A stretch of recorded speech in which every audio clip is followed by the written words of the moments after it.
It's game day! Yes, yes.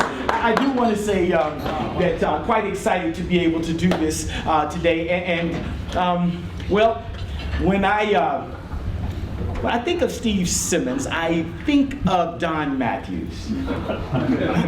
Okay, not the obvious parallel, right? But I tell you, Don was the coach that had the most impact on me as a player. And when I think about Don Matthews, one of the things that he loved to say is, you got to live on the edge.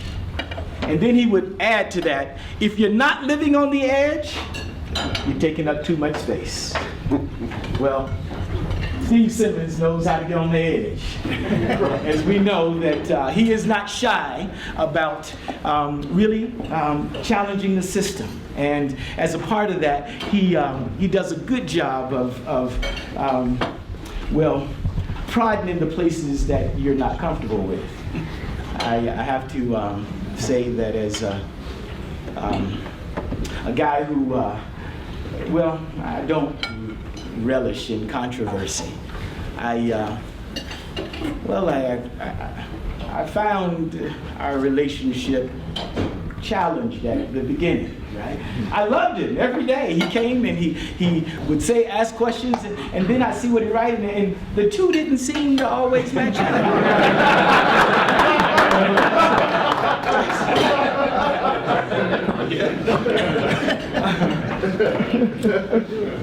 but trying to be more well-rounded. I am a basketball fan, and John Wooden is my favorite coach of all time, maybe in any sport. And he said, no written word, no spoken plea can teach our youth what they should be, nor all the books on all the shelves. It's who the teachers are themselves.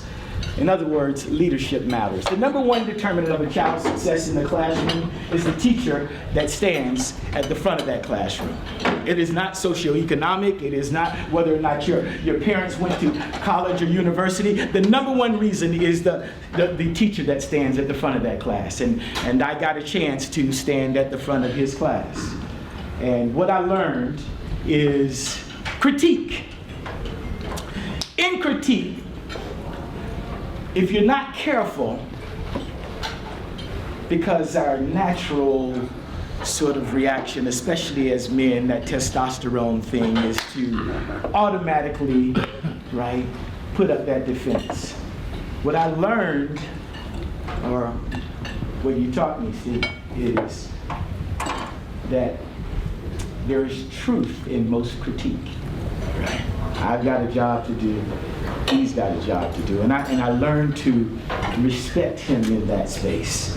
And as I say that, I am very honored to stand here today and to be able to say a few words on your behalf. At this point, I know it sounds like a roast, but things did get better. And I have to say that as we continue to grow, he taught me a couple of more things, like in boca cerrada no entran moscas. It's something that I memorized from grade 8 Spanish class. It means bugs don't enter a closed mouth. And he taught me, sometimes I need to be quiet, just not to say as much as I'm saying. But the truth is, Steve and I are much more alike than we are different. He is a strong family man. He loves his family. He is loyal. He's a brilliant writer. You getting all this done?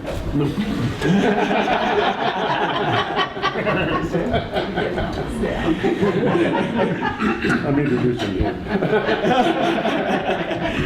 He is a brilliant writer, and he is a fan of the Canadian Football League. He's a season ticket holder. Many of those people who argue and say, oh, why is they actually never came to support us, or gave up, or what have you.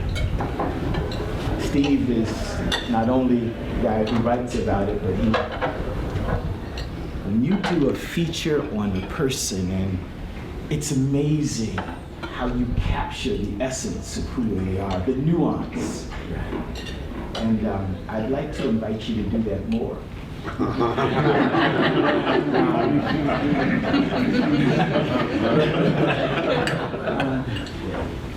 You are truly a Hall of Famer, and this designation, right, is one that symbolizes commitment. You know the old story that we had at breakfast, the story about the bacon and egg breakfast, right? The chicken was involved, but the pig was committed. Right?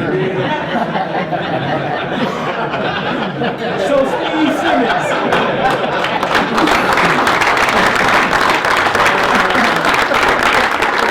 Steve Simmons, today we commit you to the sports, I should say the Sports Hall of Fame. So I actually, I didn't get it right. The Football Reporters of Canada. Okay, I'm sorry. The Football Reporters of Canada Hall of Fame. Thank you so much, my friend.